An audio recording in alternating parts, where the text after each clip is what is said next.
Hello एवं welcome मैं शुभ nursing classes. तो आज की क्लास में हम यहाँ पर न्यू मिनरल्स देखने वाले हैं जो कि आयोडीन है।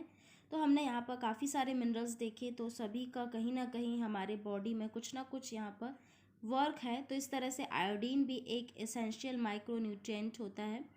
तो यहाँ पर फर्स्टली बात करते हैं, iodine is an essential micronutrient. इसके अलावा हम ये भी बोल सकते हैं कि माइक्रो मिनरल्स भी बोल सकते हैं कि हमारे बॉडी के लिए ये बहुत ही इंपॉर्टेंट रोल प्ले करता है। तो फर्स्टली हम ये देखते हैं कि यहाँ पर क्या काम करेगा आयोडीन। तो फर्स्ट इसका एसेंशियली वर्क होता है कि जो थायराइड हार्मोन है उनके सिंथेसिस के लिए हेल्पफुल होगा। और इसके सिंथेसिस के लिए हेल्पफुल कौन कौन से हार्मोन यहाँ पर देखने को मिलेंगे, T3 and T4, thyroxine and iodothyronine, यहाँ पर हार्मोन्स हमें देखने को मिलेगा। नेक्स्ट हम यहाँ देखते हैं थायराइड हार्मोन का काम क्या होता है। तो थायराइड हार्मोन जो उसका मेन काम होगा कि सेल के ऑक्सीडेशन के लिए हेल्पफुल होगा, और इसके अलावा जो मेंटल और जो फिजिकल ग्रोथ होती है उसको भी प्रॉपर मेंटेन करके रखेगा, या फिर हम ये भी बोल सकते हैं कि उनकी ग्रोथ के लिए भी हेल्पफुल होगा। और हम यहाँ देखते हैं कि जो हमारे एडल्ट बॉडी में हमें आयोडीन कितना देखने को मिलता है। तो एक एडल्ट बॉडी में 50 mg आयोडीन हमें देखने को मिलता है, एक बॉडी की बात कर रहे हैं हम। और इसके अलावा हम यहाँ पर देखते हैं कि आयोडीन कहाँ पर हमें देखने को मिलेगा। तो iodine is found in the thyroid gland. तो अगर पूछ लिया जाए कि आयोडीन हमें कहाँ देखने को मिलेगा हमारे बॉडी में, तो थायराइड ग्लैंड ही एक है जहाँ पर हमें आयोडीन देखने को मिलता है। और इसके अलावा बात करते हैं कि जो आयोडीन है वो स्टोर कहाँ होगा। तो iodine it is store in the form of thyroglobulin. तो हमारे थायराइड ग्लैंड में ही थायरोग्लोबुलिन के रूप में स्टोर हमें देखने को मिलेगा। नेक्स्ट फंक्शन की बात करते हैं। तो फर्स्ट फंक्शन देखते हैं, reducing the exposure of other goitres. तो जो ग्वाइटर जैसी जो समस्याएं होती हैं या फिर जो आयोडीन डेफिशिएंसी रिलेटेड जो डिसीज़ होती है उन्हें होने से रोकता है या फिर उन्हें कम करता है। Next, administration of over active thyroid gland. अगर थायराइड ग्लैंड ओवर एक्टिव है या फिर डिस्टर्ब है या फिर कोई भी प्रॉब्लम है, तो उसके एडमिनिस्ट्रेशन के लिए भी आयोडीन यहाँ पर हेल्प करेगा। तो इसे हम आयोडीन को किसी भी फिल्स के रूप में या फिर सप्लीमेंट्स के रूप में लेते हैं। ट्रीटमेंट के लिए भी हम बोल सकते हैं कि ये थायराइड जैसी प्रॉब्लम को भी ठीक करता है। नेक्स्ट यहाँ पर देखते हैं, ट्रीटिंग थायराइड कैंसर। तो थायराइड कैंसर को भी ठीक करने के लिए हेल्पफुल होता है। Neuro development during pregnancy, iodine की कमी से तो हम ड्यूरिंग प्रेगनेंसी यहाँ पर नर्वस सिस्टम डेवलप नहीं हो पाता है। तो यहाँ हम बोलेंगे कि इसका फंक्शन क्या होगा, neuro development during pregnancy. Pregnancy के टाइम पर जो नर्वस सिस्टम होता है उसके डेवलपमेंट के लिए भी हेल्पफुल होगा। इम्प्रूविंग कॉग्निटिव फंक्शन, ये हमारे कॉग्निटिव फंक्शन को इम्प्रूव करता है, जैसे स्किल हो गया, थिंकिंग पावर हो गया। बोल सकते हैं कि हमारे ब्रेन के डेवलपमेंट के लिए भी बहुत हेल्पफुल होता है। इम्प्रूविंग बर्थ वेट, बेबी के बर्थ के टाइम पे मतलब या फिर बर्थ वेट को मेंटेन करके रखता है। जो बर्थ वेट होता है उसको मेंटेन करके रखता है, वेट के लिए भी हेल्पफुल होता है। नेक्स्ट फंक्शन देखते हैं, may help treat fibrocystic breast disease. अगर फाइब्रोसिस्टिक ब्रेस्ट डिसीज़ है तो उसे भी क्या करता है, ये ट्रीट करने के लिए हेल्पफुल होता है। या फिर अगर इससे हम आयोडीन को प्रॉपर ले रहे हैं तो हमें ऐसी समस्याओं का सामना नहीं करना पड़ेगा। नेक्स्ट देखते हैं, रेगुलेशन ऑफ बॉडी टेम्परेचर। ये हमारे बॉडी टेम्परेचर को भी मेंटेन करके रखता है या फिर रेगुलेट करके रखता है।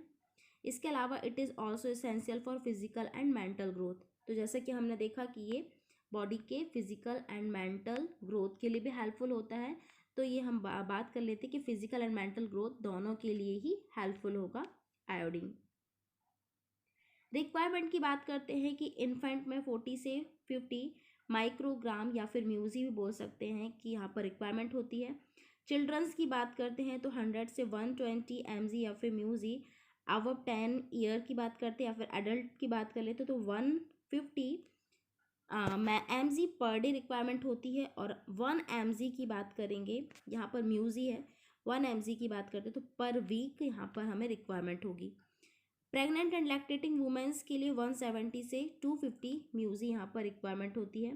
तो इसकी यूनिट हमारे म्यूजी में देखने को मिलेगी। सोर्सेज की बात करते हैं तो आयोडीन का जो रिच सोर्स होता है, जो सी फूड होते हैं, समुद्री जो फूड होते हैं, समुद्री जो फिश होती है, समुद्री जो सॉल्ट होता है, वहाँ पर आयोडीन की मात्रा सबसे ज़्यादा पाई जाती है। तो जो सी फूड होते हैं और इसके अलावा आयोडाइज्ड सॉल्ट में सबसे ज़्यादा आयोडीन यहाँ देखने को मिलता है।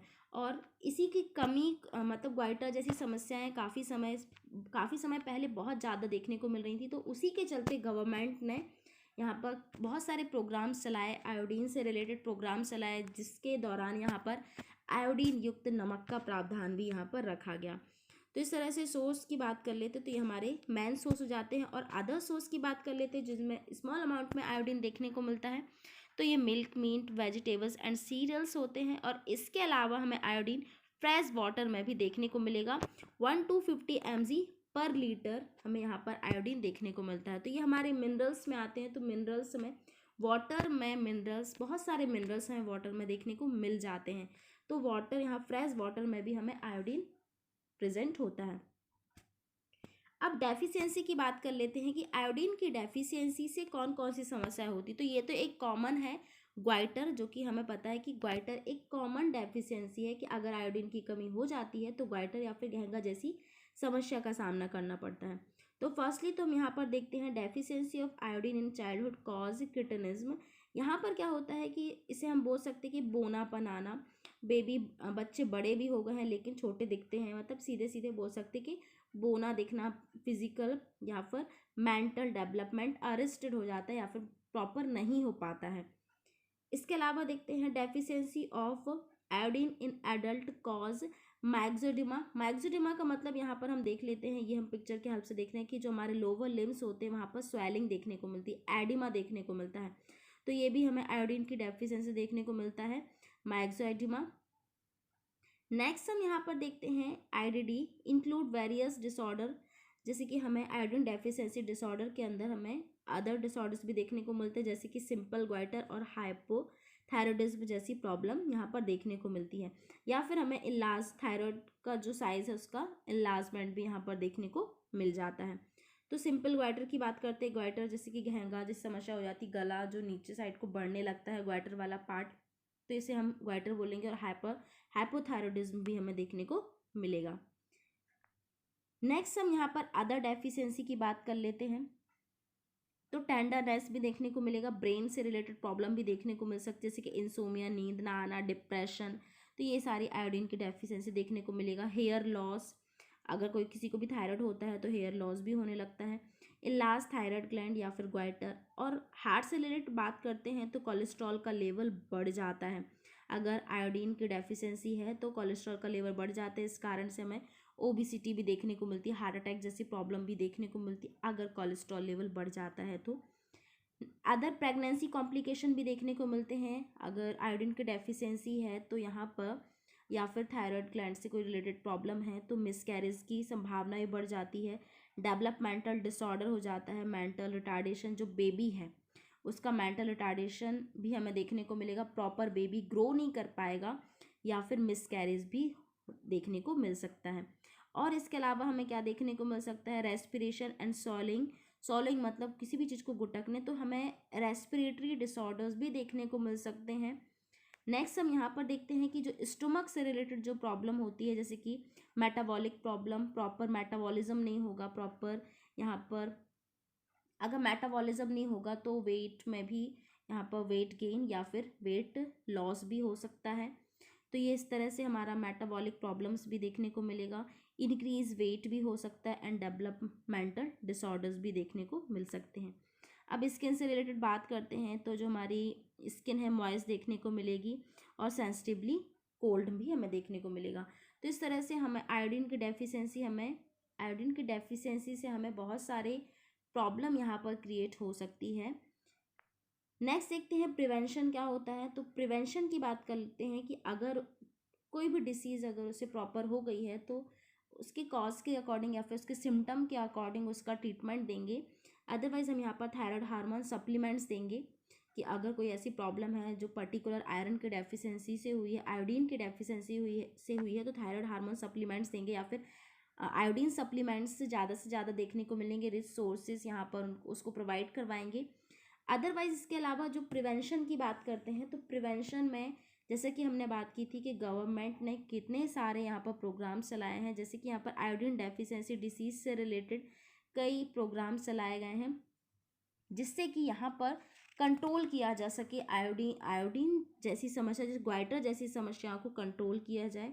तो यहाँ पर नेशनल ग्वाइटर कंट्रोल प्रोग्राम चलाया गया था 1962 में, कि ग्वाइटर को देखते हुए कि जो हिमालय रीजन में, हिमालय जैसे प्रदेशों में बहुत ज़्यादा आयोडीन की कमी देखने को मिल रही थी। तो इस दौरान प्रोग्राम चलाया गया, तो आयोडाइज्ड सॉल्ट का निर्माण करवाया गया और वो कॉमनली यहाँ पर स्प्रेड किया गया मास कम्युनिकेशन के हेल्प से या फिर एजुकेशन के हेल्प से, सोशल मीडिया के हेल्प से। उसे ऐड भी हम देखते हैं कि ऐड भी यहाँ पर चलाई गई कि आयोडीन युक्त नमक। तो इस तरह से मोटिवेट किया गया, मतलब इनकरेज किया गया आयोडीन को लेके।